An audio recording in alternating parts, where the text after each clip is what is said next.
For years, Mara Ellison was the quiet daughter everyone in her family described as the dependable one, the person who paid bills on time, fixed broken appliances, and never complained when her parents needed help. But everything changed on the night of her cousin's engagement party when her older brother, Derek, announced in front of 30 relatives that Mara was finally moving out of the family's old house because she had never contributed enough to stay. The room erupted in uncomfortable laughter as her mother, Elaine, smiled and said, "Maybe this will teach her what real responsibility looks like," while Mara stood beside the staircase holding the keys to the small rental she had secretly arranged, realizing that the people she had spent years protecting had already decided she was the villain in their story. The next morning, Mara loaded her belongings into a borrowed truck and discovered something strange inside an old metal filing cabinet that her father had ordered her to throw away. Several bank letters addressed to her, but sent to an unfamiliar office across town, including a notice warning that a commercial property loan was approaching default and that her name appeared among the authorized guarantors.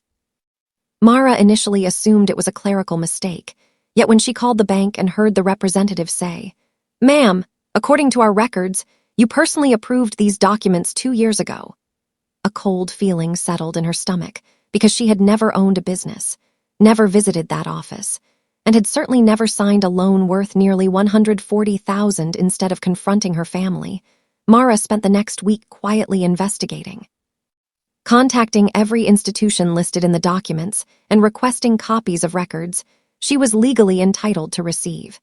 And what she uncovered was far worse than a single fraudulent loan, because her name had been attached to a struggling property company called Harbor Crest Rentals, which belonged to Derek and had been quietly losing money for years. The documents showed that her father, Graham, had presented Mara as the company's financial advisor.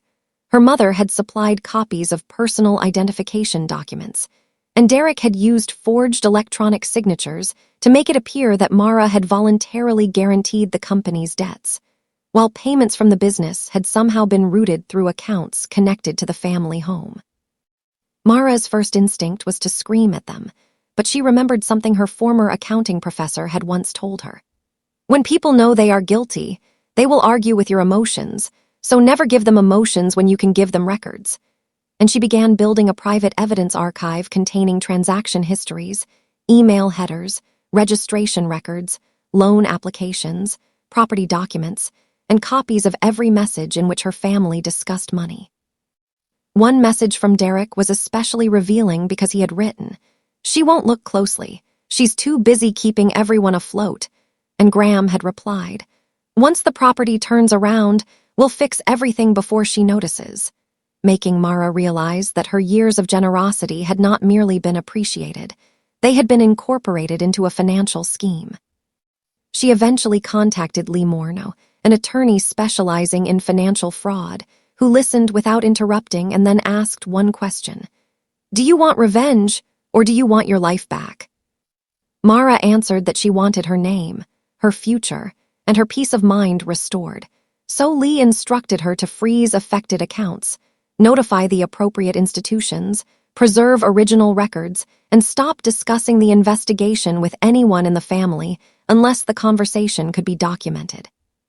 3 days later, Mara received a furious call from Elaine demanding to know why the bank had stopped accepting payments from Harbor Crest, and when Mara calmly replied, "Because I never authorized that debt," her mother went silent before whispering, "You could have talked to us first." That sentence almost made Mara laugh, because she had spent 15 years talking to them first, covering emergencies, lending money, paying household expenses, and postponing her own plans whenever someone else needed rescuing. Yet apparently none of that mattered once she stopped being useful. Then Derek made the mistake that changed everything. He sent Mara a photograph of himself standing outside the family house with their parents, captioned, "Some people abandon their families the moment life gets difficult." And Mara recognized that the photograph was meant to shame her publicly, so instead of responding, she forwarded it to Lee and saved it alongside the rest of the evidence. A week later, the truth began spreading through the family from an unexpected source when Mara's younger cousin Sophie, who had once worked part-time for Derek, contacted her privately and admitted that she had seen him instruct their father to put Mara's name on anything that needs approval because banks trust her numbers. Sophie also provided an old cloud backup containing invoices and spreadsheets showing that money borrowed under Mara's identity had been used for luxury renovations, gambling debts, and a failed investment, while one transfer had even paid for an expensive family vacation that Elaine had later described as a well-deserved break after years of sacrifice. When the case reached mediation, Graham arrived expecting Mara to become frightened the way she always had whenever he raised his voice. But this time, she sat beside Lee with a thick folder in front of her and calmly watched the evidence appear on the screen one document at a time. Derek insisted that Mara had always known about the business. Elaine claimed the family had only borrowed against her strong financial reputation temporarily, and Graham called the entire situation a misunderstanding until Lee displayed the forged authorization, the transaction trail, and Sophie's testimony, after which the room became so quiet that the ticking wall clock sounded louder than anyone's breathing. The settlement changed the direction of Mara's life completely because the family agreed to liquidate the rental property, repay the fraudulent obligations, reimburse Mara for legal expenses, correct every inaccurate financial record, and provide written admissions to the institutions involved. While Derek also surrendered his remaining interest in Harbor Crest and agreed to cooperate with the investigation. Mara rejected their request for a private apology, however, and demanded that the public accusations against her be corrected publicly as well. So Derek eventually posted a statement admitting that Mara had not abandoned the family, had not failed to contribute, and had been falsely portrayed while her identity was being used without permission.